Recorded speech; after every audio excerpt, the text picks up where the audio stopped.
Imagine yourself entering the IELTS test center in 2026. You feel fully prepared and self-assured. You understand precisely what each section will involve. You've mastered the correct strategies and learned the crucial techniques. When your results arrive, you see the band scores you've been working for.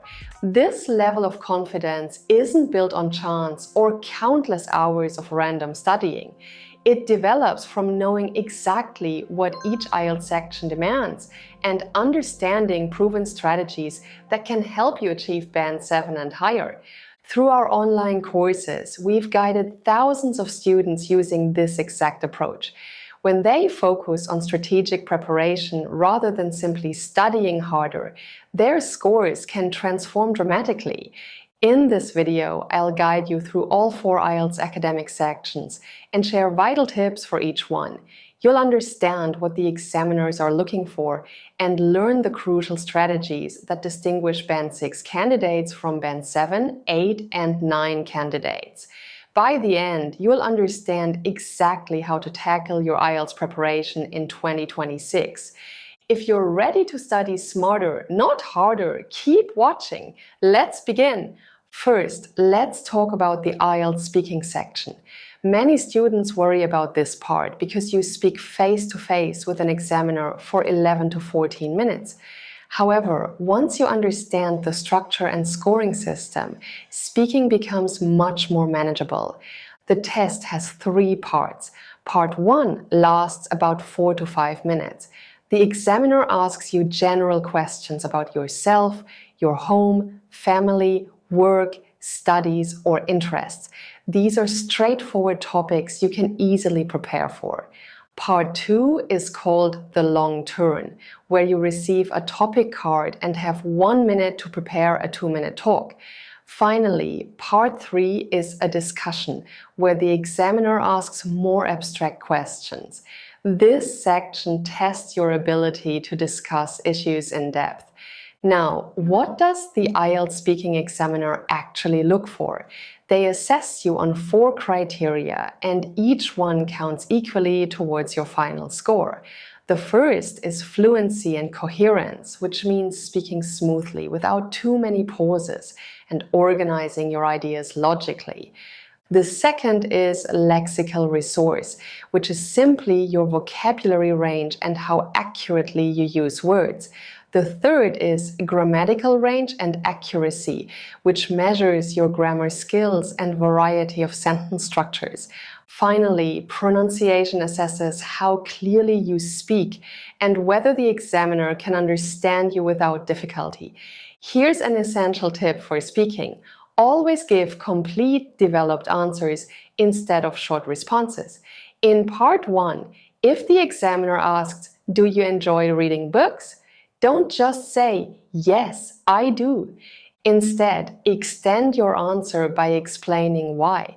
You might say, "Yes, I do. I particularly enjoy historical fiction because it allows me to learn about different time periods whilst being entertained by compelling stories. I usually read for about an hour before bed, which helps me relax after a long day." Notice how this answer demonstrates better vocabulary with words like particularly and compelling, uses a complex sentence structure, and provides relevant details.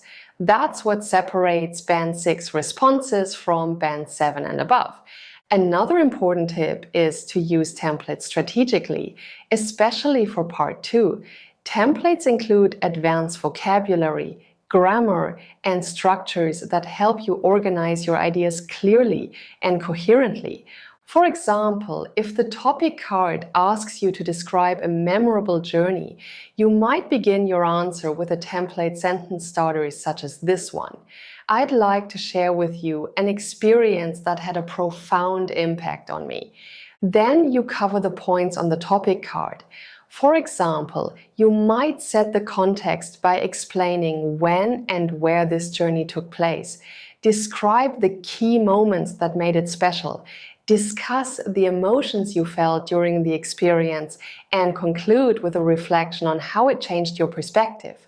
This approach ensures you include advanced vocabulary and use the present, past, and future tenses, which shows the IELTS speaking examiner that your English is advanced. The best thing about templates is that you don't have to think about how to start your answer. You can simply start speaking. You say the sentence starter and then you simply finish the sentence with your ideas. If you'd like to speak with the same confidence as high-scoring students, check out our IELTS academic packages. You'll find all the templates and strategies you need to speak fluently and naturally. The link is just below this video. Now, let's move on to the IELTS writing section. This section has 2 tasks and both must be completed within 60 minutes. Many candidates find writing challenging because it requires strong organization, advanced vocabulary, and grammatical accuracy all at once. Writing task 1 comes first. You have approximately 20 minutes to write at least 150 words, describing visual information such as a graph, chart, table, diagram, or map. You must describe what you see objectively without giving your personal opinions. The key here is identifying the main trends and making relevant comparisons using specific data from the visual. Writing task 2 is an essay where you need to discuss a point of view, argument, or problem. You should spend about 40 minutes writing at least 250 words. This task carries more weight in your final writing score, so it's crucial to do well here. Common essay types include agree-disagree essays, discussion essays, problem-solution essays, and advantage-disadvantage essays. The IELTS examiners assess your writing using 4 criteria. Task achievement for task 1 or task response for task 2 measures how well you address all parts of the question. Coherence and cohesion assesses how clearly you organize your ideas and use linking words. Lexical resource evaluates your vocabulary range and accuracy. Grammatical range and accuracy looks at your sentence variety and grammatical correctness. Here's my first essential tip for writing. Plan your response before you start writing. Spend 2 to 3 minutes planning task 1 and 3 to 5 minutes planning task 2. During this time, identify your main points. Think about relevant vocabulary and decide on your paragraph structure. This planning prevents you from writing an unorganized response and helps you stay focused on answering the question properly. My second essential tip is to use writing templates for both tasks.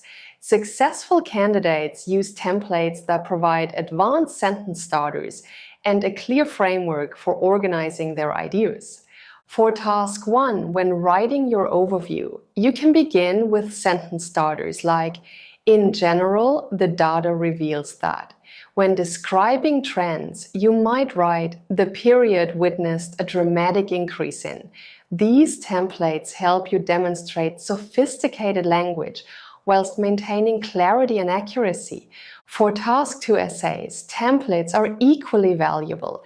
If you need to write an agree-disagree essay, you can begin your introduction with, while I agree that, I hold that. When presenting your first reason, you could write the primary reason for, is, and so on. These sentence starters give you a clear structure and help you demonstrate advanced grammar naturally. If you'd like to use the same writing templates that help IELTS academic candidates write naturally and fluently, click the link below to check out our IELTS academic packages. Next, let's discuss the IELTS reading section. You have 60 minutes to read 3 passages and answer 40 questions. The passages increase in difficulty, with passage 1 being the easiest and passage 3 being the most challenging. The texts are on academic topics. The IELTS reading section tests various skills through different question types. For example, you'll find questions like true, false, not given, sentence completion, and matching information. These test your ability to find specific details quickly. You'll also see questions like matching headings and summary completion. These test both detail finding and understanding relationships between ideas. Further, there might be multiple choice questions with difficult distractors and yes, no, not given questions. These test deep understanding, inference, and main ideas. Here's my first essential tip for reading. Always read the questions before reading the passage. This strategy helps you know what information to look for as you read, making you more efficient. For example, if you see a matching headings question, you will focus on identifying the main idea of each paragraph. If you see true, false, not given questions, you'll look for specific details mentioned in the questions. My second essential tip is to manage your time carefully. Spend no more than 20 minutes on each passage. This gives you time to read and answer the questions. Set a mental timer and move on if you're spending too long on one question. It's better to answer all questions than to perfect a few and leave others blank. Remember, there's no negative marking in IELTS, so always write an answer even if you're unsure. By the way, if you want this channel to keep going, write yes in the comments, click like and subscribe. We only make videos that you actually want to watch. Finally, let's look at the IELTS listening section. You have approximately 30 minutes to listen to 4 recordings and answer 40 questions. The recordings are played only once, so concentration is absolutely essential. Different accents are used, including British, Australian, New Zealand, and North American, which reflects real-world English usage. The test has 4 parts. Part 1 is a conversation between 2 speakers in an everyday social situation, such as booking a service or asking for information. Common question types include form completion, note completion, table completion, and short answer questions. Part 2 is a monologue in a social context. For example, a speech about local facilities or an event. You might see questions like labeling a map, matching information, sentence completion, and multiple choice with a single answer. Part 3 presents a conversation between 2 main speakers in an educational context, such as university students in discussion. Typical questions include matching speakers to opinions, matching statements, multiple choice with single or multiple answers, and table completion. Part 4 is a monologue on an academic subject, and it's usually the most challenging part. Common question types are note completion, summary completion, sentence completion, multiple choice, and diagram labeling. Here's my first essential tip for listening. Use the time before each section starts to read the questions carefully. The instructions clearly tell you when you have time to read ahead. During this time, take a look at the questions and predict what type of information you need to listen for, such as a name, date, number, or place. This preparation helps you stay focused and catch the answers when you hear them. My second essential tip is to write your answers as you listen and immediately check whether your spelling is correct. Also, pay attention to word limits.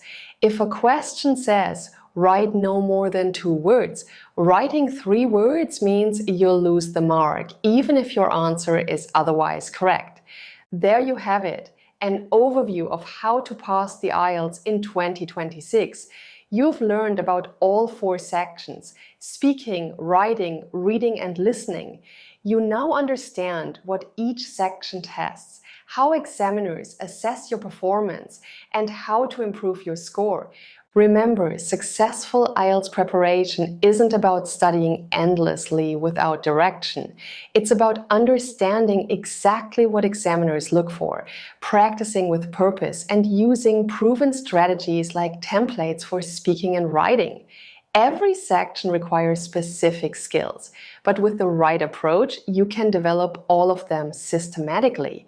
If you're serious about achieving the IELTS score you need in 2026, Check out our IELTS academic packages using the link below. We provide step-by-step guidance, complete templates for speaking and writing, practice tests, and everything you need to feel confident on test day. I hope you liked this video. Don't forget to like, subscribe to the channel, and hit the bell icon so you're notified when the next video comes out. Also, share this video with your friends so they can improve their IELTS score too. See you in the next video!